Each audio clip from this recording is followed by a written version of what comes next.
Welcome. You are listening to The Travel Winds, hosted by Pete Kotzbach.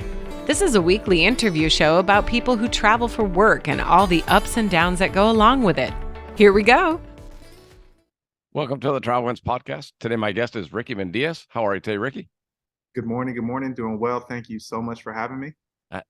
I got you at the right time, I think, because it's after your big gala, after your big event. How was that? That event was incredible. It was our first ever. So we had a lot of learning experiences. We were able to raise a decent amount of money. We were able to highlight individuals that have been supporting us throughout the years.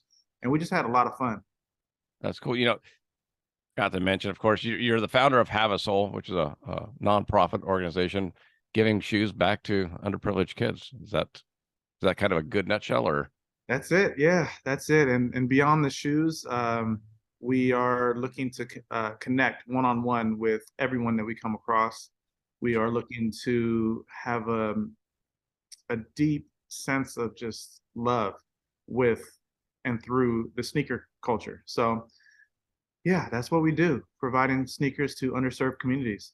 That's cool. I mean, that's 8.5 years in. It's a long journey. I mean, it has been. I remember when we first started, it was just a place where I was in a sadness. I was not completely happy with my career as a photographer. I was lost with my friendships and my relationships, and the sneaker game had changed. So yeah. One night I couldn't sleep, and I knew that I needed something more in my life. And I made a decision to give away my sneaker collection. And that decision, it reminded me of the moment when I was 10 years old, living in a shelter with my mom after she was released from prison. And we were on welfare and couldn't afford shoes. And it took me back to when this woman, Becky, who lived at the shelter before us, was coming to share her story with us. I'm 10, so I don't really care about what she had to say, but my shoes were just in terrible shape. And after she had shared her story, my mom and her were talking, and I remember going up to my mom and saying, "Hey, look, the holes in my shoes have gotten bigger," completely embarrassing my mom. And Becky didn't hesitate. She said, "Well, I can get them shoes if you need." And after some negotiations, my mom was embarrassed, but after some negotiations, we went to the Vans store and she bought me 2 pairs of Vans. So that was the moment that was very special to me, and it would go on to create the need for me throughout my life to collect sneakers, until that moment where I needed some more purpose. I'm not a sneakerhead. I made the mistake one time of wearing a brand of socks that didn't match the brand of shoes, and one of my sneakerhead neighbors kind of mocked me about it. I was like, well, they work. But I get the idea. Like for me growing up, we never got the brand name product. We always got the off-brand product. Yeah. You didn't get the members only jacket. You got the other one. Mm-hmm. Do you think it's interesting to me to think of, because now I can afford this stuff and now I buy some of the things, but I'm still I'm like you. It's like, well, I don't really need it now. Yeah. Interesting. Yeah, I think I'm somewhere in the middle of that. Like, I still love sneakers and I still love to, get them for myself, but I'd much rather coordinate an event where we're giving out sneakers. So somewhere in the middle where I love both. As I see the Jordans behind you. Yeah, I'm actually going to be a father in a month and a half. So those are some of the baby's early collection. I'll have to get you some cowboy boots too. Oh, yes. Yeah. Yes, please. Yeah, we're first baby girl. So we're excited. We're excited. I became a grandpa 2 weeks ago, or 3 weeks ago today. Wow. So yeah. Wow, you look amazing. All good. Yeah. So first granddaughter. I have 2 daughters, so it's all good. Very cool. Very cool. Oh, you got the girls too. Okay. Get some sleep, my friend. I'm trying. I warned my daughter and her husband about that, and they're still like, "Oh, we're so tired." Yeah, it's I've heard so many different things, life changing to say the least. But I'm ready. I'm excited. That's a good time. That's Yeah. fun. Thank you. I saw on the website that you used to do the road shows Yeah. and the road journeys, and that ended kind of pre-COVID, right before COVID, I guess. Yep. Yep. It up until COVID. So we started in 2014, and every year since COVID, or up until COVID, Yeah. we did road trips. We coordinated around NBA All-Star Weekend, and we'd plot out major cities along the way to wherever that NBA All-Star Weekend was, and we would plan huge events in let's just say Dallas, Memphis, New Yeah. Orleans, like all these major cities we'd pop into and be able to provide sneakers to communities there. So, I've seen a lot of America thanks to Have A Yeah. Sole and being able to um, just take our mission on the road. Yeah. And then, we did take 1 year off after COVID. And then in 2022, then we started back up. There you go. Now our most recent trip was over to Salt Lake City, and we stopped in the Bay Area. We stopped in Portland. And Oh, then you over took the long way. Oh yeah, yeah. Oh yeah, yeah. So it's one of my favorite loops. So we'll go up to Portland, and then around, and then back through Vegas, and then home. So it's a fun loop. As long as you don't do it in the wintertime. February is cold, but we missed all the storms, Oh, you and got lucky. yeah, I feel like the storms are kind of getting pushed out further into the months. So Yeah. yeah, we'll see. I mean, we missed it. That's a good thing. How have you enjoyed going to all the different cities and all that? Amazing. We look for food, we look for just people, and Yep. we just get a chance to see how other people are living. You think about just big cities to small cities, and being in Los Angeles, we're in a Yeah. big city, so it's always amazing to just see a different change of weather. It's amazing to see the snow. We don't get snow here, so it's like, oh, it's snowing. What is this stuff? So it's just really cool to see the different environments. Have you when you traveled, are you hoteling it? Or are you finding friends' homes? Yeah, so before COVID, Yeah. we would always look for somebody's place to stay in, someone's couch, someone's extra spare bedroom. That was the charming factor of the road trip, because it's bringing us all together. Yeah. I've stayed with people that you know that live in like Medford, and we never met them, and then they welcome us, they'll take us out to dinner, and then they hear our story, and then they're supporting us that way. That's how they can support. Yeah. But those were moments that I really cherish, because I got a chance to meet some incredible people Sure. that just opened up their home, and that really feels like old fashioned love to me. It's just like you open up your home to a stranger, and you take care of them, and then you see them on their way in a couple days, and on with the journey. So now we're doing more like Airbnbs, Okay. to somewhat keep that home feel, but we don't want to intrude on anybody, and put any pressure. So that's what we do nowadays. It's interesting. How careful do you have to be about, because I know there's a lot of regulations about being a 501c3, right?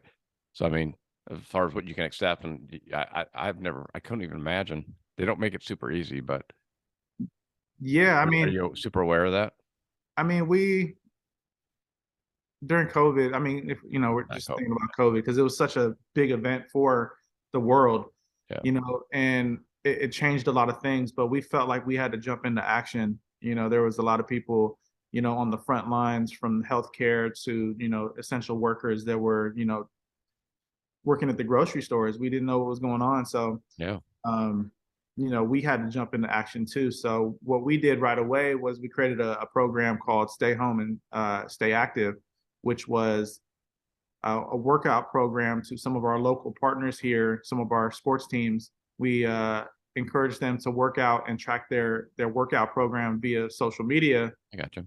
posting it, and then once they had finished the workout program that we gave them, then we would deliver shoes to their doorstep. So that was our way to just get right to it, and make sure that we're loving people in this crisis. I was going to say, How bad did the COVID affect you? I mean, just having the lockdowns and not being, you Yeah, couldn't have parties, you couldn't have gatherings.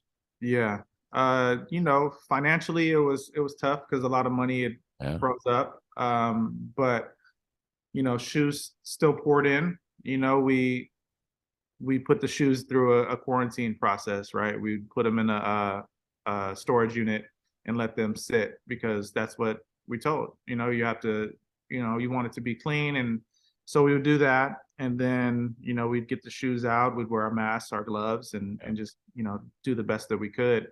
Um, and then yeah, so shoes really never stopped coming in, which was amazing. That's awesome. And you know, it didn't take long for us to start the fundraising up again. So we made it through. We made it through. Yeah. But obviously, it just like, I mean, kind of with your backstory, nothing's going to be easy, So Yeah, and that makes was it a stronger challenge. coming out though. Yeah, that was a challenging time for everyone, Yeah. and it's we wanted to be sensitive to the loss of life and people who were deeply affected by it, and so yeah, again, we just tried the best we could to to jump into action and help people where we could. I was going to ask you, with shoes, you don't, I mean, what are the parameters of donations? Are there any? Yeah, well, we're looking for tennis shoes only. Okay. We're looking for new and very gently worn. Any brand, any size, um, is where we leave it. And we're hopefully letting you decide that, hey, these shoes I went hiking in, these are probably not a good fit for them. Hey, these shoes right here I bought 2 years ago. I don't wear them anymore. I've only worn them twice. Let me send those. Those are the shoes that we're really looking for. Okay. So new and gently worn sneakers. And then you have drop off areas, or how do you get the shoes? We Yeah, we can coordinate pickups if they're local to LA. We have a shipping address. Um, yeah, it's just whatever people are comfortable. Sometimes they can't afford to cover the shipping costs, and neither can we because we're still a very small nonprofit. Yeah. So, if they're in their own community and they're not able to ship them, then we encourage them to look for another organization that means something to them, so I that gotcha. we're spreading the love around. There's no competition in this game. It's us just trying to spread as much love as we can. Well, the only reason I asked, I was wondering if you had like, if you could, if there's ever a thought of it, like setting up a drop off zone. So like San Diego, you have somebody's, has a house, and they're one of your buddies or your friends are really good partners with Have A Sole. Yeah. Yeah, we do have a Portland chapter. We're trying to work out the logistics on how to Okay. get sneakers in these other chapter cities. It's just difficult because we've Yeah. had experiences where, people will just drop off shoes, Yeah. and that means the shoes that we cannot use as well. So us Oh, being I so gotcha. small, it takes up a lot of time to sort through the shoes. So we're trying to upfront pay attention to what's coming in, Less and work on the backside. yeah, and that makes us yeah, exactly, less work on the backside.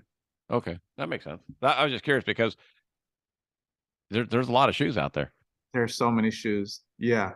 Yeah, we just picked up 571 pairs from a local shoe store, Undefeated. They've been a partner for us Cool. for a few years, and then on top of that, we then got 300 pairs of Toms. So there's no lack of shoes. You're right. There's a ton of sneakers out there. Yeah. I mean, it makes me think about my wardrobe, my closet. I'm like, Yeah, man. probably got some kicks I could send over that way. Send it this way. You're not too far, so that would be considered a local pickup. You qualify for a local pickup. I'd be able to drive to Culver City. That's not bad. Okay, okay, okay, cool. Fair. That's It's a fair. good 25-minute drive. It's not, well, it depends on traffic, but Yeah, yeah, that's fair. is your drop off area open 24/7, or do you have to call? Well, the address on the website, that's our shipping address. Yeah. Our drop off location is based downtown, and then like I said, if you're unable, then in your local, then we'll come by and grab those shoes. So, the best way is just to check out the website, reach out, say, Yeah. hey, I got some shoes. What's the next steps? Do you ever? I'm trying to expand it, so that's just how my brain works.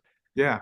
Because like if you had somebody in San Diego, because I'm local, but I mean if you had somebody in San Diego or San Francisco or Oakland, and would they be able to set up an event like, hey, we're having a Have A Sole day, so bring your shoes, and then that one person would then ship them down to LA. That's a good point. That's a good point. We only have 2 employees, so we try to keep it Yeah. we try to keep it as streamlined as possible. Yeah. So we're doing local distribution events here in LA with our partners. We just started a Bay Area chapter, and as I mentioned, Portland. Portland, yeah.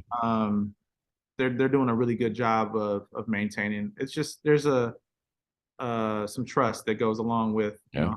how we put our name on things. So we want to make sure that everyone that we're working with in those cities are trustworthy and Doing it right. able to execute the way we need them to.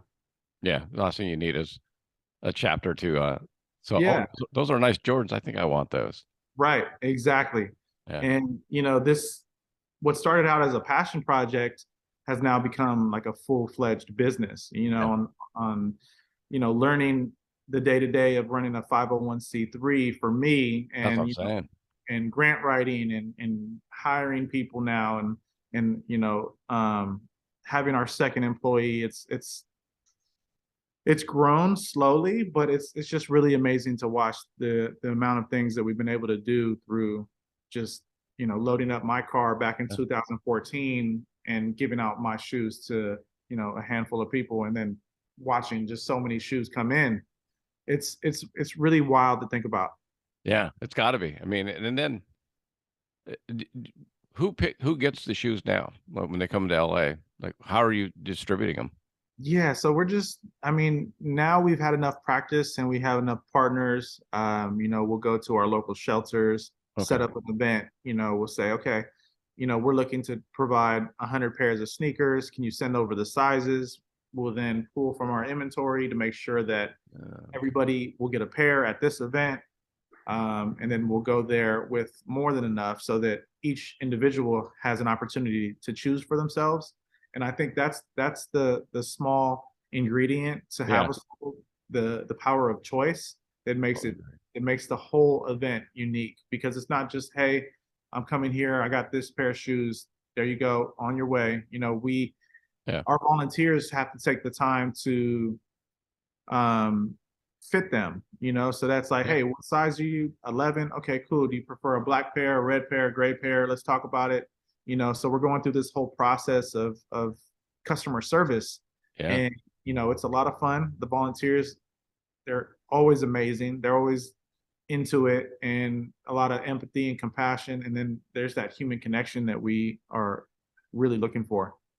I was going to say that's got to be huge for somebody that, instead of just getting a free pair of shoes, they can go, hey, I'm a Dodgers fan, I want a blue pair, or I hate the Dodgers, I want a red pair. Right. That's a big deal for people. It is, and it's for us as well, because now we get to understand where they came from, challenges they may have faced, some similarities we might have both lived through. There's just, it opens up a good conversation through the sneakers, or it doesn't. We're not forcing a conversation on anybody. We try our best to connect and be friendly, sure. Yeah, and be friendly. So it's just amazing to see and watch. Out of all the places you've been to for your road trips, what's been the most influential city you've been to?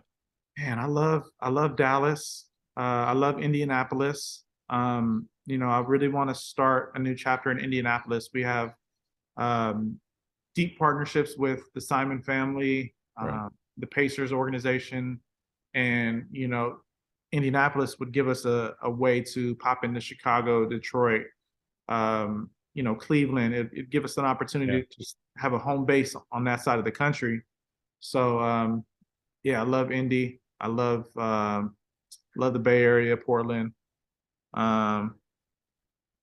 Yeah. And But then you got to pick one. if I had to pick one, Yeah. I think I'd go with Indianapolis. Okay. We just have such a family there. It's really amazing. When we come into town, we've been there about 5, 6 times. Oh, nice. Every time that we come into town, the Pacers organization, they're there to help us impact the community and make it bigger than what we could. Even the Finish Line Youth Foundation and Finish Line, they have headquarters there, so they're always coming out, giving us volunteers to help provide for the community. So yeah, I'd pick Indy. I got you. I like Indy. I've been there a few times. Yeah. It's an interesting.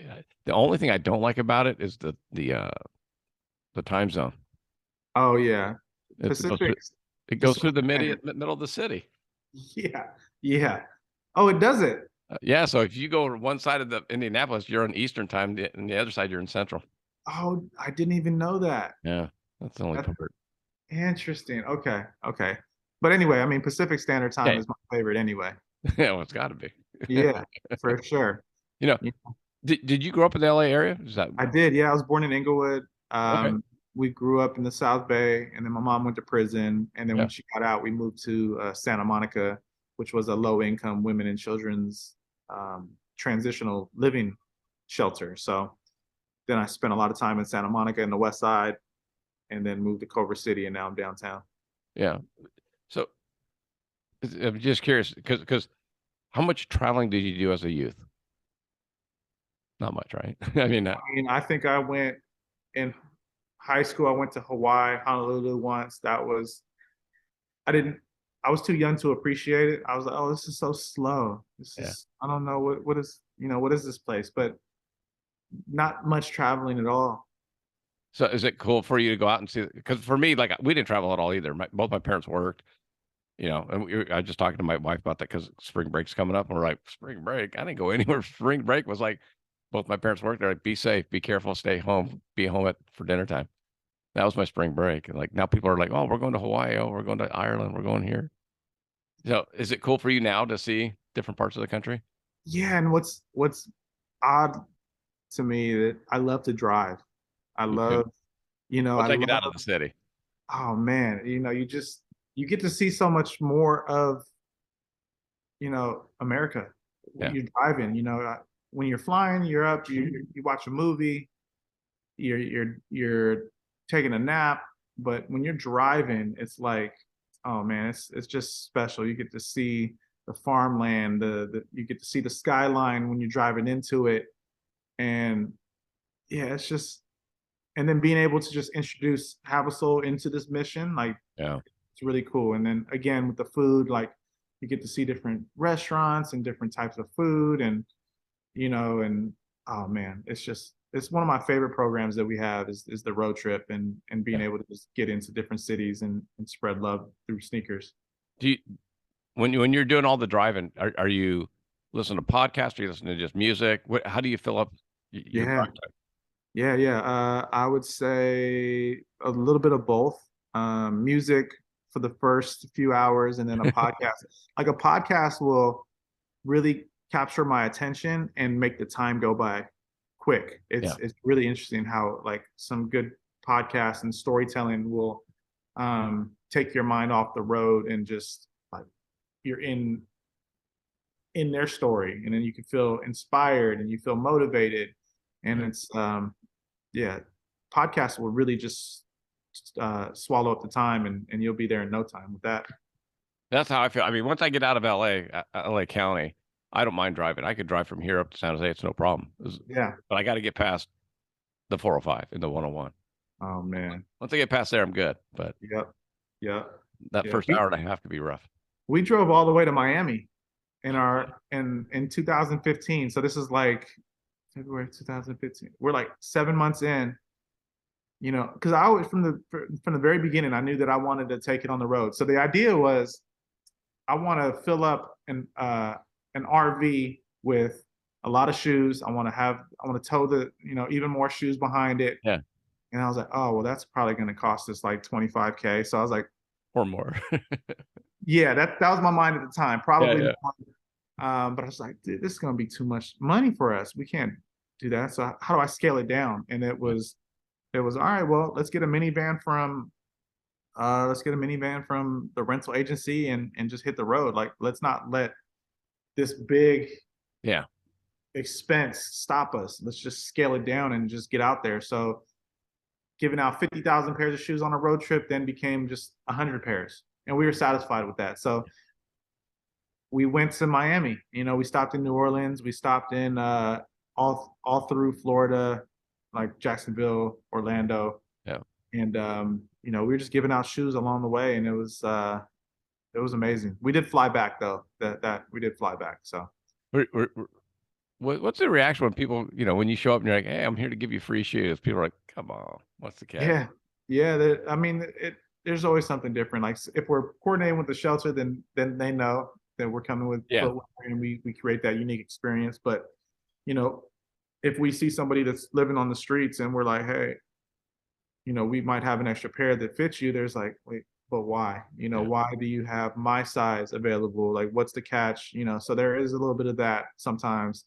And then there's the complete opposite. There's just like, oh my gosh, like, you know, this is incredible. It's exactly what I needed. I was gonna try to buy some shoes. I'm trying to collect change to get enough money for my shoes. Look at my shoes. You know, so there's moments like that. So, you know, we've seen it all, you know. I were you happily surprised with meeting the people? Because for me, like, I mean, I've lived in California for 46 years plus, you know, raised in Arizona, but you know, people don't wave at you in LA. You know, I mean, I've driven in Wyoming and North Dakota and South Dakota and some of the Midwest states, and people are like waving at you, and I'm like, I don't know you. Why are you waving at me? That's true. You know? That's true. That's funny. I made a shirt that says "Just say hi." Yeah. And that's you know, and even when I wear that, no one says hi anyway. But you know, it's interesting. Yeah, like I've thought about that, and you know, we're just trying to